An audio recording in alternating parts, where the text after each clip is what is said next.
I would now like to invite Megan Van Buskirk to lead our opening educational session on behalf of the Saskatchewan Environmental Society, this year's host organization.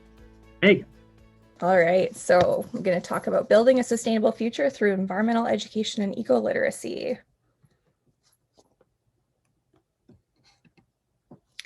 So, hi, I'm Megan. I know online presentations make it a bit harder to get to know your facilitator, so here's a little bit about me. I grew up in Saskatchewan on Treaty 6 land, the traditional territory of the Cree peoples and homeland of the Métis Nation, and I spent much of my time outdoors.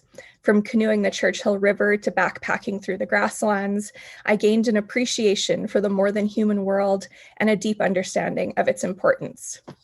I hold 2 undergraduate degrees in the environmental studies, a Bachelor of Science in Physical Geography, and a Bachelor of Arts in Northern Studies from the University of Saskatchewan. And now I'm working on a Master's of Arts in Environmental Education and Communication from Royal Roads University while working at the Saskatchewan Environmental Society. And I've been at SES for almost a decade now, and it's such an honor to do this work. In this photo, I'm picking up litter down by the South Saskatchewan River, a simple way to give back. Admittedly, my well was also filled by spending time outdoors. Reciprocity in nature is beautiful and such a powerful thing. So to start off, I want to hear a little bit about you. In a brief statement, I want you to tell me and the rest of us your connection to education for sustainable development. All you have to do is go to pollev.com and enter our username, which is SKEnvSociety220. And you can do this either on a browser tab or on your phone, or you can even text the number on the screen.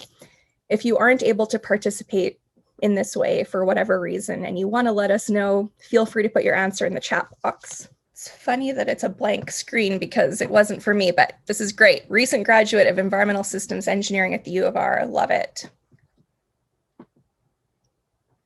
Environmental and conservation education for youth. Perfect. Facilitating and engaging discussion around sustainability at the U of S.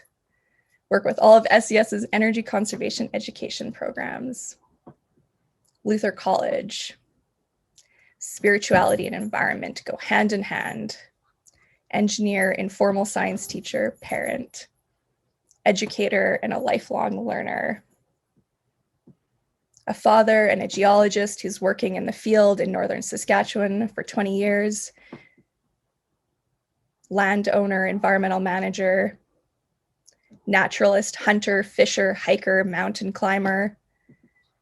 Farm kid, nature lover, teacher, mom, and you like this planet. Of course, we all do, I think, hey? Spirituality and love for the environment, as well as education for remediation. Water protector, this is fantastic. Youth leader, passing on knowledge, passion, and experiences to the stewards of the future.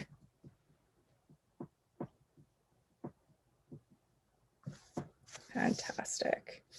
Thank you so much for sharing. I love knowing a little bit more about all of you.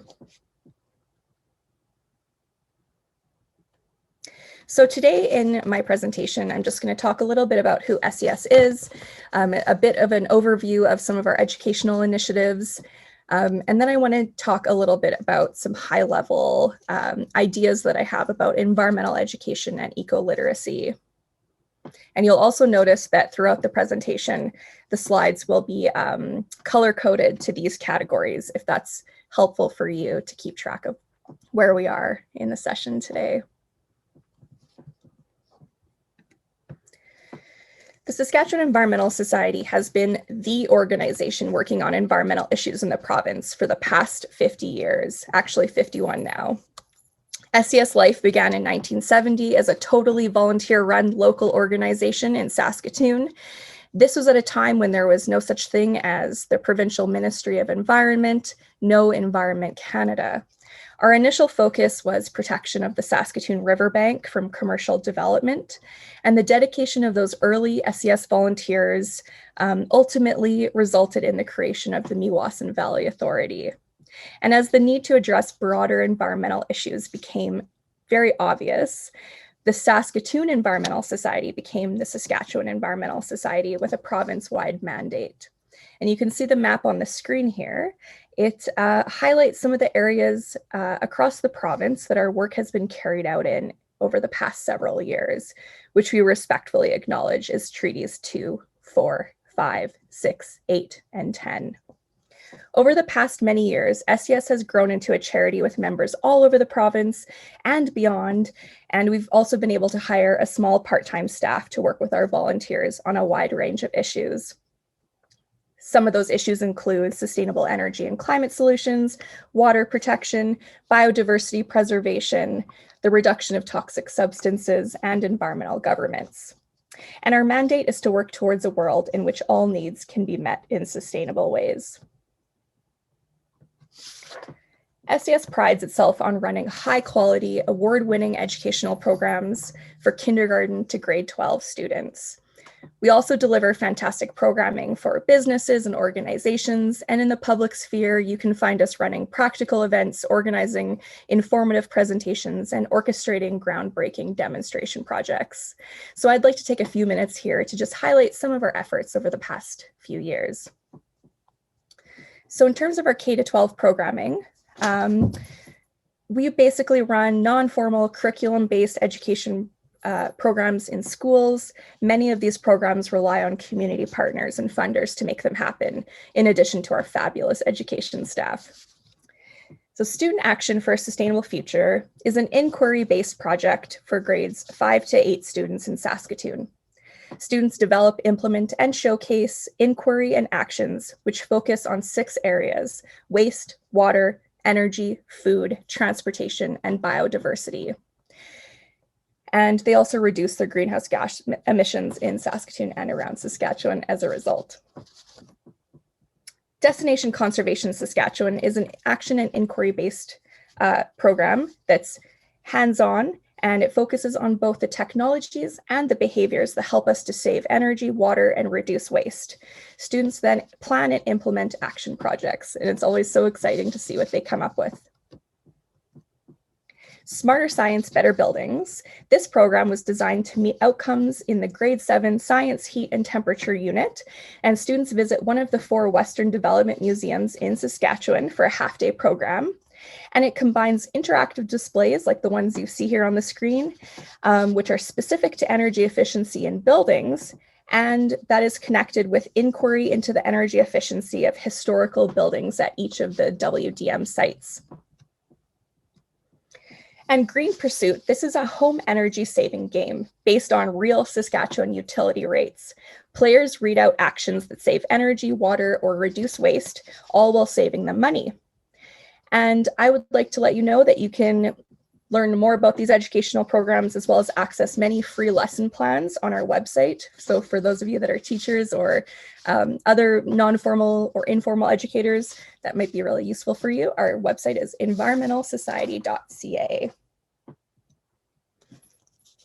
We also engage businesses and organizations in sustainability by offering accessible educational opportunities.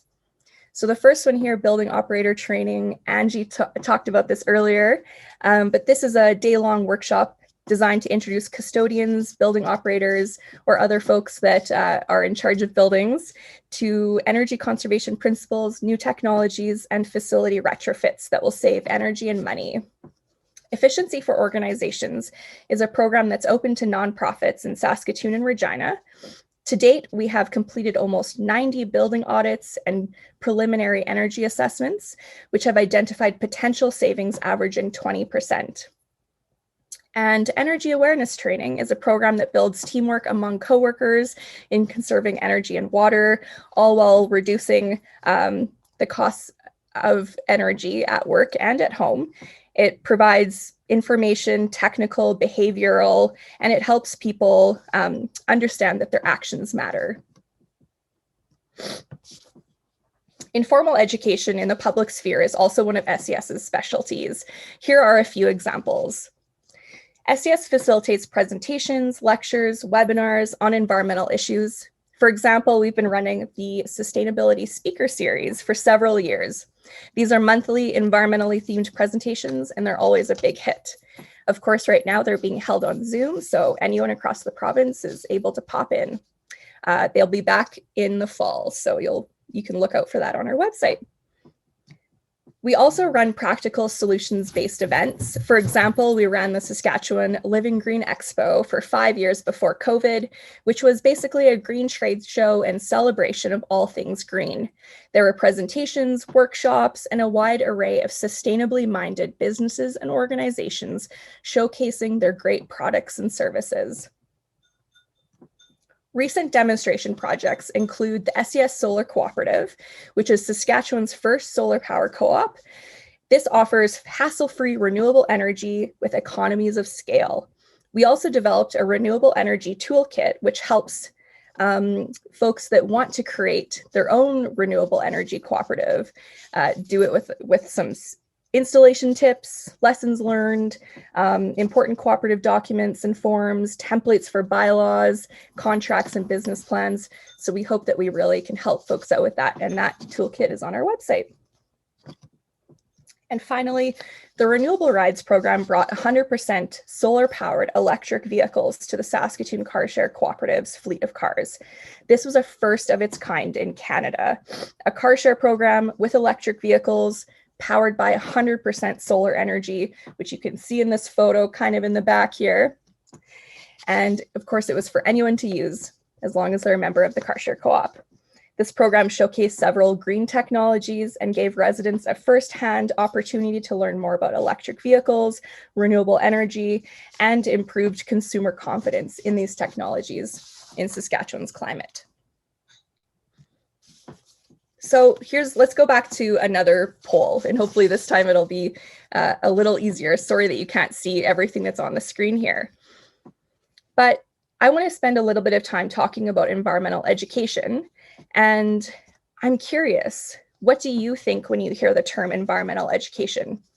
The key here is that you need to type just one word, or you can use hyphens if you're wanting to tell a phrase, and it's because we're going to create a word bubble. And if you have, ofs and thes, it'll kind of make the word bubble not look exactly like you want it to. So if you can't think of one word, feel free to use a phrase, but use those hyphens. And let's see if some stuff is coming in. And let me know if you have issues. Perfect. Love this. Inclusive, live with the world, sustainable future, holistic, experiential, nature, underrepresented, yep. Caring, hope.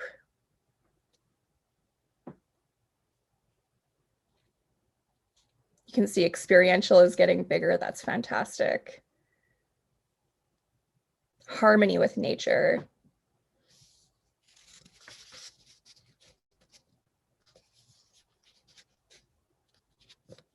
Action, cooperative,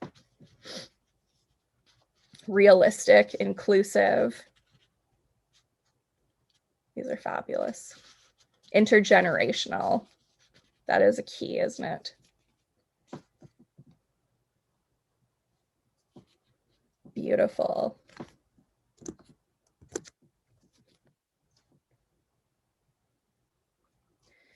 So what is environmental education according to the experts? Not that any of you aren't. I'm sure there are so many experts in the crowd.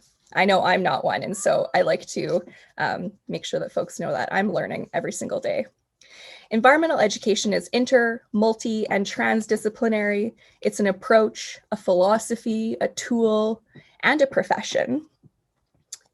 And I like to think of it as education in, about, for, and with the environment. And so what do I mean by that? Education in the environment engages with the more than human world at a personal level.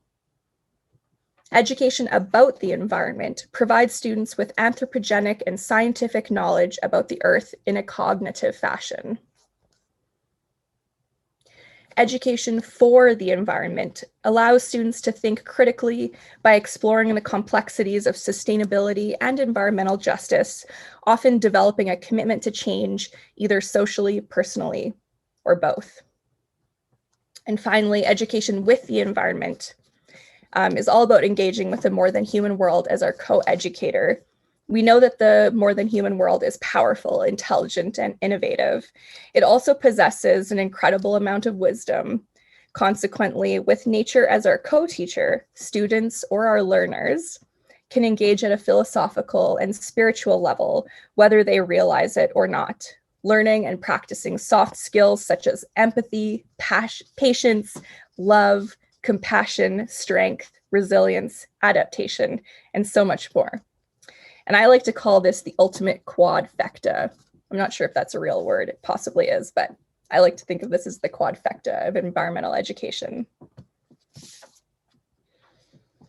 So the world's first intergovernmental conference on environmental education was organized by the United Nations Education, Scientific, and Cultural Organization, also known as UNESCO, in cooperation with the UN Environmental Program, or UNEP, and this convened in Tbilisi, Georgia in 1977. The goals of environmental education are on the screen, and this was determined at Tbilisi. So to foster a clear awareness of and concern about economic, social, political, and ecological interdependence in urban and rural areas, to provide every person with opportunities to acquire the knowledge, values, attitudes, commitment, and skills needed to protect and improve the environment, to create new patterns of behavior in individuals, groups, and society as a whole towards the environment. And this framework is useful for formal and non-formal environmental educators alike. I hope you can all see ways that your projects and programming align with these goals. Often people who develop materials and programs that conform to these aspects of the Tbilisi definition do not believe they're environmental educators or conduct environmental education. I want to empower you to realize the value of your work, even if you have a title like information specialist, outreach coordinator, communication specialist, community organizer, public relations specialist, facilitator, trainer, or business consultant. You can still be an environmental educator.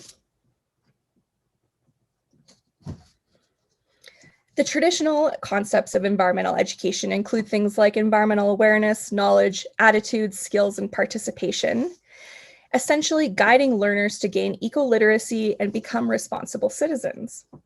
These traditions find themselves enmeshed in new, sometimes complicated movements of politics and ecological change theory. More recent approaches to environmental education also seek to focus on the social dimension of environmental challenges to more actively address behavior change and to facilitate rather than lead learning. Environmental education is shifting, or perhaps returning to its roots from Tbilisi, by shifting beyond individuals to communities and through the conscious co-construction of meaning with our students and learners. So what do I mean by this? Well, in order to help people function and engage in decisions in an uncertain world, environmental education must include collaboration. And so many of you put words that alluded to that in the word bubble. This collaboration can extend beyond the educator and the students, and in whatever way you look at this for your own praxis. Scholars are now suggesting that the intersections and interconnections between environmental and social justice provide us with an opportunity to engage multiple actors and organizations in the greater goal of sustainability. One excellent example of this is community gardens, since they serve as everyday sites that can bring together social and ecological learning across diverse communities and could include formal, informal, non-formal strategies and pedagogies. The urban context, and now the COVID context, adds another layer. And these also illustrate some changes to environmental education. While it may be more challenging for children living in urban areas to experience nature at the same level as rural children or those with access to naturalized spaces, environmental education that takes place in urban settings also offers distinct opportunities. Cities are social, biophysical spaces, and scholars have been highlighting the ways that environmental education programming can offer a bridge between the human and the more than human world. Researchers and educators also point to the value of the high tech with the high touch, meaning finding ways to connect youth or other learners with their local environments through technology and digital tools such as mobile apps. One great example of this that I love to hear from people is using astronomy apps to look at the constellations outside. In the context of COVID, we're also have the opportunity to explore nature in different ways, either physically by ensuring COVID protocols are followed. I know so many more schools and preschools and whatnot have been spending a lot more time outside since COVID hit, and that's fantastic. But there's also a way that we can engage with environmental education online. And again, that can be through using all the digital tools that are available to us and connecting that high touch with the high tech. The ways that environmental education has shifted throughout COVID is certainly a nod to the resiliency of socio-ecological systems. So kudos to all of you who have been navigating this for the past year and some. So we've touched on collaboration a bit. Let's dig in a little bit deeper. Environmental education is still largely a minority activity conducted in isolation from the mainstream. And again, this came up in our word bubble. Not only do we need to advocate for environmental education in traditional education, we also need to find a place for it in non-formal and informal settings, particularly those that have been traditionally seen as a place for education. So collaboration and partnerships really matter. Remember how I said that the Saskatchewan Environmental Society has a slew of incredible programs that really are only made possible by project partners and funders. Well, that's such a big part of getting mainstream buy-in for environmental programming and environmental worldviews. Beyond that, I think that environmental educators and researchers should really reach out to and work with policymakers. And here's a few key reasons why. Policymakers need to know more about the significance of environmental education and environmental education research. And we, as environmental educators, in whatever way that looks like for you, need to work with policymakers if we're going to make a significant contribution to reducing the issues that the planet faces. Something for environmental educators to also consider is being open to unfamiliar ways of doing things. We need to incorporate multiple perspectives in our work, starting with real issues and experiences in local communities. We need to be reflexive, creative, and we need to escape from our isolation to work and communicate with others and persuade them that what we do is important. This form of advocacy can help lead to a greater adoption of ecoliteracy in our societies. By encouraging our students to be active, engaged citizens, we will be in a much stronger position to guide policymakers towards sustainable leadership and sustainable development. So you might be thinking what I'm thinking. This is a big responsibility for environmental educators, whether they're formal educators or foray into non-formal and informal education. And I feel that, and I want you to know that I see you and I hold space for you and all of the work that you're doing. It's inspiring and just world-changing. On top of the work that you have to do already, like developing amazing outdoor experiences, empowering engaged citizens, and holding our leaders accountable for sustainable action, there's also the reality of eco-anxiety.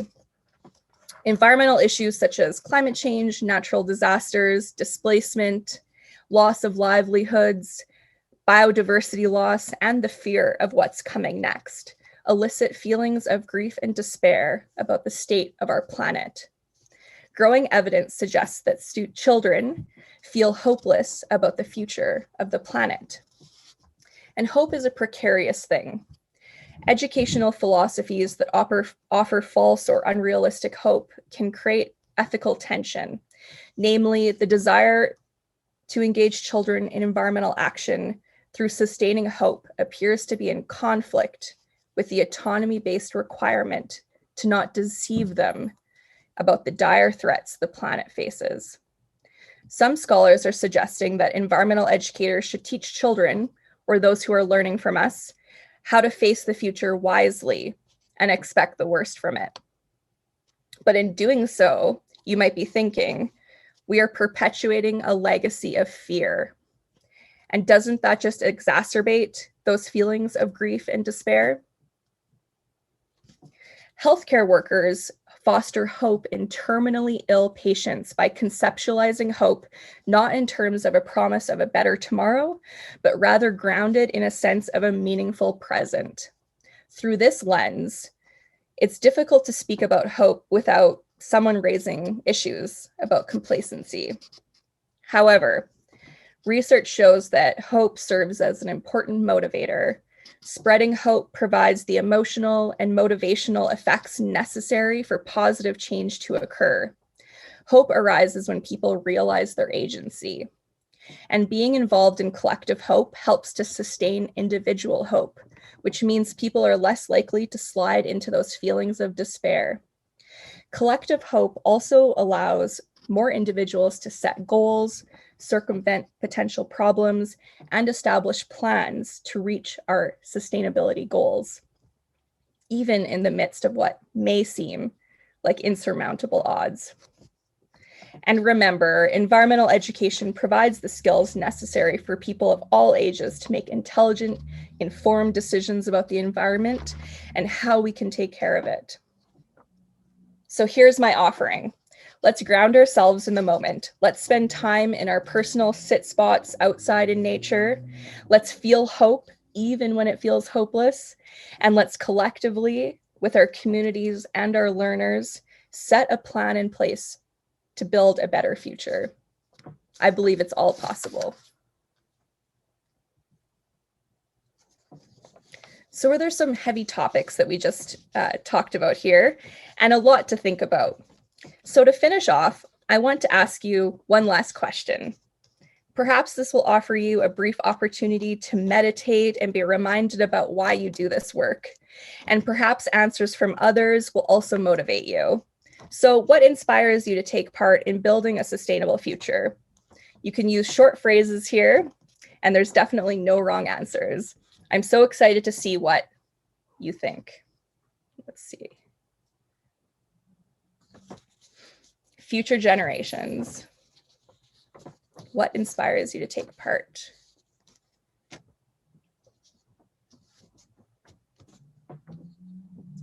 For me, it's moments like this, where I'm able to bear witness and be a part of the incredible environmental movement. I'm constantly in awe of the efforts of those around me.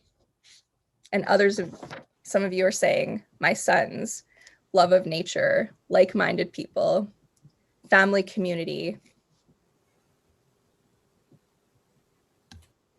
Look at that, I could scroll. Love of nature, instilling a love of nature in my kids. Growing community of engagement. Beautiful. Yeah, thank you so much for sharing.